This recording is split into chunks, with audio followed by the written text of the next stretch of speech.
We are back on Get Up. Let's put our little football into the program this morning and our favorite photo. Would Kmart be shocked if Kimberly, would you be shocked if Josh Allen went back-to-back winning MVP? Greeny, I would not be shocked, but I would be surprised. Not because of Josh Allen's lack of talent or anything like that. There's only been 5 players who have won MVPs back-to-back. The latest was Aaron Rodgers in 2020 and 2021. So I think, listen, Josh Allen's supremely talented, but the thought that he'd be able to replicate last season, I just don't see it. I have Andrew Hawkins and Harry Douglas up early this morning, so a couple of guys who would like to have caught passes from Josh Allen during their careers. Look, the Buffalo Bills are the only team that is currently favored to win all of their games this year. Are Josh Allen and the Bills your favorite in the AFC to finally make it to the Super Bowl?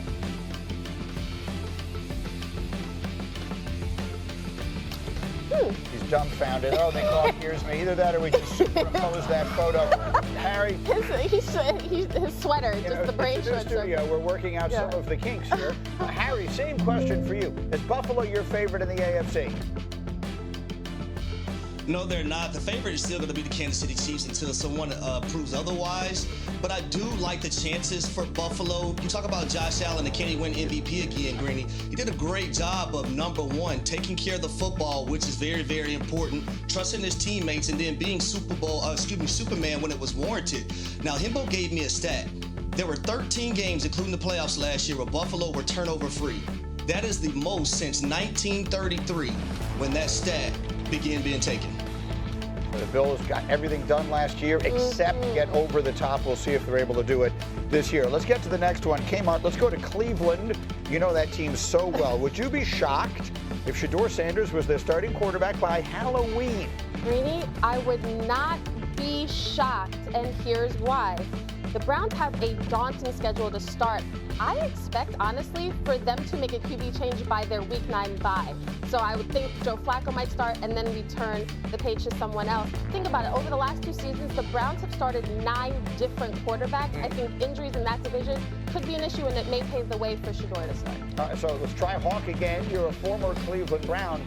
Hawk, what is your sense of Shedeur Sanders getting a chance to be that starting quarterback this year?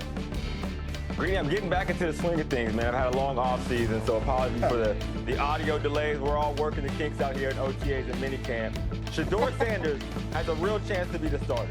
And the reason being, there isn't anything going on with the Browns offseason as it pertains to quarterback that is super sexy. You know what you get in Joe Flacco. You hope that Kenny Pickett grabs the reins. I don't think Kenny Pickett has done that thus far. So it comes down to Dylan Gabriel and Shedeur Sanders. Shedeur's not going to wow you when you see him throw it or his athletic ability. When the pads get on and you watch him go through his process, he looks like a vet compared to what you typically see out of a rookie. So I suspect that as mini camps go on and once you get into training camp, you're going to start to see real questions of, is Shedeur Sanders the best option at quarterback for the Cleveland Browns? I completely agree. I've been saying it for a while. You just saw the schedule to start the season. It's very tough. Last one, Kmart, stay in the AFC North. Would you be shocked if Aaron Rodgers leads the Steelers back to the playoffs? Greeny, I would not be shocked. And let me tell you right now, Aaron Rodgers better not go to Pittsburgh and mess up Mike Tomlin's streak of non-losing seasons. If Justin Fields and Russell Wilson could get you to the playoffs, that's the bare minimum I'm expecting from a future Hall of Famer. Now, the question of whether the Steelers can win a playoff game remains to be seen, but I think they will make the playoffs. It's been almost a decade since they have. Mike Tannenbaum was here yesterday. He had a less than promising outlook on the impact he thinks Rodgers will make in Pittsburgh. Listen. I'll make a bold prediction, Greeny. Let me hear it. I think Aaron Rodgers is going to be irrelevant by Thanksgiving. Irrelevant by Thanksgiving? Yeah, a non-playoff team, a 42-year-old quarterback who's a legend that's going off into the sunset.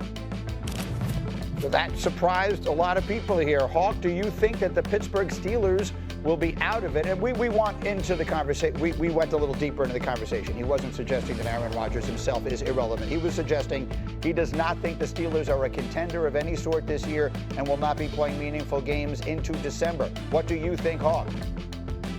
I believe it is virtually impossible for the Steelers and Aaron Rodgers and Mike Tomlin, that Mike T, not Mike Tannenbaum, to be irrelevant by the time Thanksgiving comes, for a bunch of reasons. Besides the fact they have a favorable front end of the schedule, besides the fact they've upgraded their roster at almost every unit on both sides of the ball, the big thing is Mike Tomlin is always in it in Thanksgiving, no matter who is at quarterback. He has a 47-37 record without Big Ben, with names like Russell Wilson, Justin Fields, Kenny Pickett, Mason Rudolph, Duck Hodges, Dennis Dixon, Byron Leftwich. The list goes on and on and on. That's what Mike Tomlin is good at, keeping his team competitive no matter who's at the quarterback position. Harry?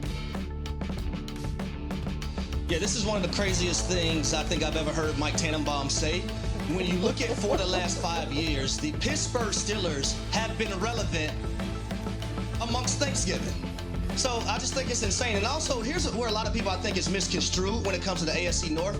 They see Lamar Jackson and the Baltimore Ravens and they say, oh man, they're just going to dominate that division. Or they see Joe Burrow in the Cincinnati Bengals and think because those two quarterbacks are elite, they're going to dominate the division. What they don't understand is that the Pittsburgh Steelers went 1-1 versus the Browns, the Ravens, and also the Bengals last year. Yeah. Greeny, in 2023, they went 5-1 in the division. So you can pretty much count on them basically splitting with those teams in the AFC North. And that's what people have to understand. They have a favorable schedule early on. They can start 4-1 or 5-0. And you're going to tell me they're not going to be able to win at least 3 games in their own division? So that's another 3 wins. All you need to do is win like 3 or 4 more and you're good to go. So I don't like the statement by Mike Tannenbaum. I do believe the Pittsburgh Steelers and Aaron Rodgers will be relevant by Thanksgiving. Kmart, you know that division so well. I think Baltimore's going to be really good. Yes. I think we can pencil that in right now. The Bengals, their defense was terrible last year, and they're all mad now. They got rookies and veterans ripping the organization. Yeah. I don't think the division is all that formidable. I think the Steelers are going to be right there. No, last year, I remember going into last season saying I wouldn't be shocked if the Steelers won the division. That's just because of how much time I spend around the AFC North. And to Harry's point, those battles between those teams, the rivalries, the Steelers do well in their division. I think looking at this situation, I think Aaron Rodgers, you're not asking him to be a coach, a teacher, all of that. Just go in there healthier, play football. I think he has missed some time.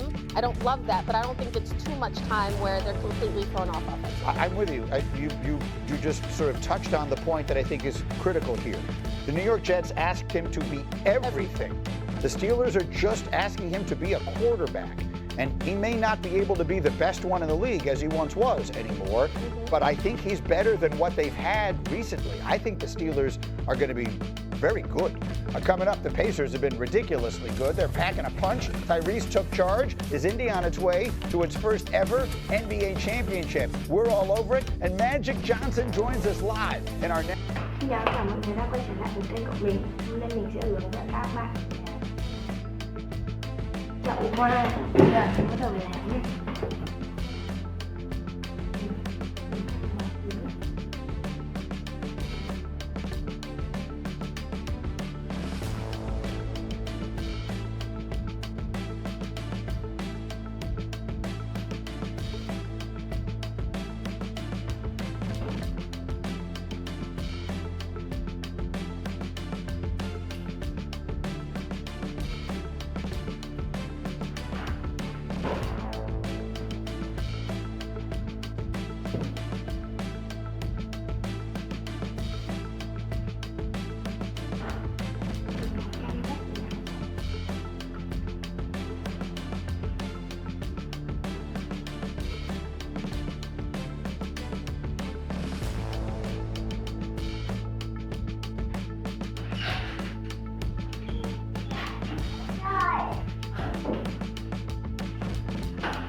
Cái bánh này bao nhiêu tiền? Để ăn thử. Ăn mới.